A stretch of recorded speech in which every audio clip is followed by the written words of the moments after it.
This is podcast number 49. And for the last chapter, we were talking mostly about emergent properties at a subcellular level, below the level of a cell. In this chapter, we're talking mostly about emergent properties at the level of the cell. And in this podcast, using the example of bioluminescence, biological organisms that glow, and how do they decide when to glow. This is a bobtail squid. It is native to Hawaii. I've seen other squids while I've been diving, and I have been diving in Hawaii, but I haven't seen these guys. But they are amazing animals. They're incredibly intelligent and have tremendous neural control over all these neural mass and that sort of thing. They take in water through their gills, and then it exits through a funnel here. And in taking the water, they can take in bacteria that are living in the water. And those bacteria that are living in the water, when they get to certain concentrations, allow the squid to glow. So if these squid hunt at night, and if you are a predator looking up through the water column at night, the moon casts a shadow on whatever outline, and you see a dark outline of the squid, which is no good if you're trying to hide, either hide from a predator or hide from your prey. But if you glow to match that background, you're much less conspicuous, and this is the squid when it's glowing. There's a lot of animals that live in the water that use this strategy. In general, the idea of a fish being lighter colored on the bottom and darker on the top is called countershading. So if you're looking from the top on down, they blend in with the dark bottom. If you're looking from the bottom on up, they blend in with the light sky. And this is just a fancy way to do countershading. So how is it that they glow? They glow from bacteria. It's not the squid that's glowing, it's bacteria that live in the squid that glows. And they are not born, they don't hatch with bacteria already in them. So how do they acquire those bacteria?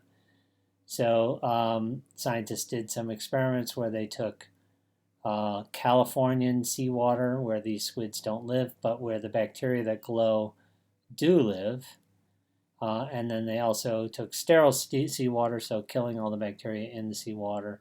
And when they incubate the squid with those two conditions, the squid don't glow. But if they incubate it in seawater plus the name of the bacteria, Vibrio fischeri, that are found in the Hawaiian waters, the squid will glow. Or if they take bacteria from another adult and they incubate it in seawater, and then they allow the non-glowing squid in that seawater, that squid will glow. Or if they take just Hawaiian seawater and don't sterilize it, but allow it to glow, or allow the animal to swim in that seawater, that animal will glow too. So if you compare unsterilized Hawaiian seawater to unsterilized California water, here is the Hawaiian water, here is the California water. You can see the Hawaiian water allows them to glow, but the California water does not. So the animal is recognizing this strain of bacteria that lives in Hawaii, not even a separate species, but a strain of bacteria, and not recognizing the one from California.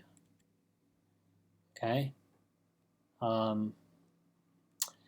So the bacteria don't always glow. They're living in the ocean water where they don't glow. They don't glow until they get into the squid. So how does that work? If you look at the density of the bacterium and if it is going to glow or not, it starts to glow after it gets after the cell density increases a bit. And you can see this in terms of light production. So once the bacteria are past a certain cell density, they start to glow. And then the glowing tails off. If you just look at the enzyme that makes the light, it's called luciferase, and it's in the bacteria, that enzyme peaks when you see a peak in light production, and the enzyme's still there, but the reason the light goes away is because they need a substrate, and the substrate is called luciferin. It's also made by the bacteria, and it's consumed by the light production reaction. So they are up here, they have a lot of enzyme and they have a lot of substrate, but then they start using the substrate, and that's when it stops glowing. Okay. So this idea is called quorum sensing. A quorum is a certain group size that allows you to do something. So in parliamentary procedures, such as in Congress or in other deliberative bodies like a state legislature or something like that, there have to be enough legislators in the room in order to call a vote. And if there aren't enough there, they say we have not reached quorum. So the idea is the bacteria are sensing other bacteria nearby, and once they get to a certain number, then they have a quorum, and that allows them to produce light. So in trying to figure out the rules for this, and whether or not one strain is talking to another strain in this quorum sensing deal, they grew 2 strains of this glowing bacteria. They added media to each one, and then they measure the light. So if you just grow these guys in bacteria, you get light eventually, but it says delayed here because the bacteria have to get to a certain density. They have to reproduce and double a certain number of times before they sense a quorum. But now what happens if you add media from another bacterium culture that is already glowing? So is there something in the media that the bacteria are growing in that is being produced by the bacteria that allows them to get the glow signal? So once they reach quorum, do they make a chemical, for example, that then they pump out into the medium, and will that chemical turn on glowing? So if you take the strain 1 and then you give that to them, the media that has been modified by strain 1 cells, they start glowing right away. But if you give that strain 1 cell media to strain 2, it waits until they have enough bacteria. So whatever chemical is being made might not be the same from one strain to the next. Okay, it's this strain 1 secreted molecule induced to glow only strain 1 cells. If you added media modified by strain 1 cells and then you made extra sure that all the contaminating cells were removed, that it didn't have like extra cells in there or something like that. So these, again, these are low density cells, but if you give them the stuff from high density cells that is already glowing, they glow right away. And then NT means they didn't try this experiment where they did it with strain 2. If you boil strain 1 media and then you give it to them, the glowing is delayed so that whatever the strain 1 molecule is being pumped out, it can be inactivated by heat. And then the reason it's delayed is the bacteria have to grow more and make more stuff in order to glow. And just like in strain 1, strain 2 makes a molecule that is the signal for a quorum, and it only works on strain 2. Just like in strain 1, molecule only works on strain 1. And the strain 2 molecule that they're secreting allows them to glow right away, which is not what you saw in strain 1. So that's also more evidence that the molecule that strain 1 is using to detect a quorum is not the same as the molecule in strain 2. Okay, so what is going on? They figured out what the molecule is, what the molecules are. They're not the same in all species of bacteria.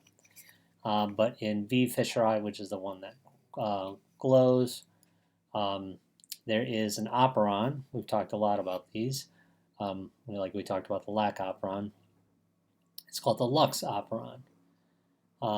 And there are Lux I and Lux R made at low levels by the Lux operon. Lux I makes an enzyme. It's transcribed. The gene is transcribed into an mRNA. The mRNA is translated into an enzyme. That enzyme produces the inducer molecule. And that inducer molecule, called the autoinducer, diffuses outside the cell, and that's what the cells are detecting when they're detecting a quorum. Some of that inducer will also diffuse back into the cell and bind to LuxR. And when LuxR has the inducer bound to it, it binds to the operon and really turns on this operon full speed, and that's when you start to see glowing. Okay, so Lux I makes the autoinducer. Some of the autoinducer diffuses back into the cell. That turns on LuxR. LuxR binds to the Lux operon, and now you get light. The autoinducers, the chemicals that are produced, have similarities in part of their structure, but also differences in part of their structure. So they're not all exactly the same, as we saw in that table of experiments. And cells do use it to give each other information. So not just in these glowing bacteria. Okay, so let me just back up for a second, talking about these glowing bacteria.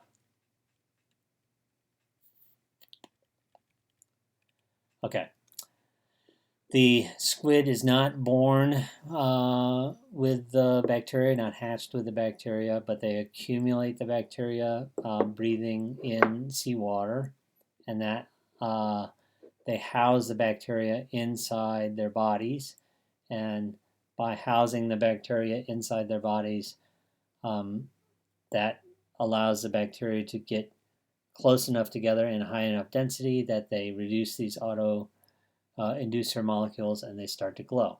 That's good for the squid because it helps them hide, and it's good for the bacteria in that it gives them a place to live, and the squid can provide nutrients to the bacteria. Interestingly, last year, this same lab that has done all this stuff in Hawaii published a paper that if the bacteria don't glow, the squid kick them out. So the squid know if they're glowing or not. They kick them out and they recruit new bacteria. They also don't keep them that long. At the end of the night, they kick out their bacteria and then they hide during the daytime in the sand. Show you a cute little video on that.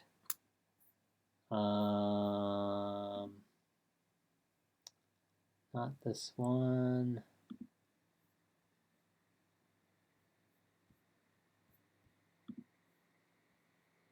Okay, here's a little video down here. Okay, so here's the squid burying itself in the sand at night after it's kicked out all its bacteria. You can see it uses tentacles to even cover up its eyes. There they are, sweeping it over. It says, okay, I'm going to hide for the night. And during the day, or hide for the day. And during the daytime, they don't have these bacteria and they're not glowing. And then they collect them again at night and then they glow. Okay, so that's a cool example of bacteria telling each other, yeah, there's enough of us here to glow. But do other bacteria use quorum sensing? And yes, they do. So here's an example of E. coli, which is a common bacteria that you have in your gut, and it is using a quorum sensing molecule that it's making to tell the other bacteria in its community about food availability. So if you grow E. coli in low concentration of glucose or a higher concentration of glucose, they grow at about the same rate and they reach about the same densities. This little mark means that they're changing the scale right here. Okay. And if they're in 0.1% glucose, they eat through that glucose pretty quickly. And if they're in 0.5% glucose, they eat through it much more slowly. And that in terms of not how many glucose molecules they're eating per time, just in terms of how much is left over time. And this autoinducer that is secreted in the situation where they're starting to run out, that's what they're signaling to other bacteria. So right after the glucose has drastically crashed, this autoinducer is giving out the signal and saying, hey, there's not much food left here. And you can see as it's starting to crash here, the same sort of thing happens in the 0.5% glucose.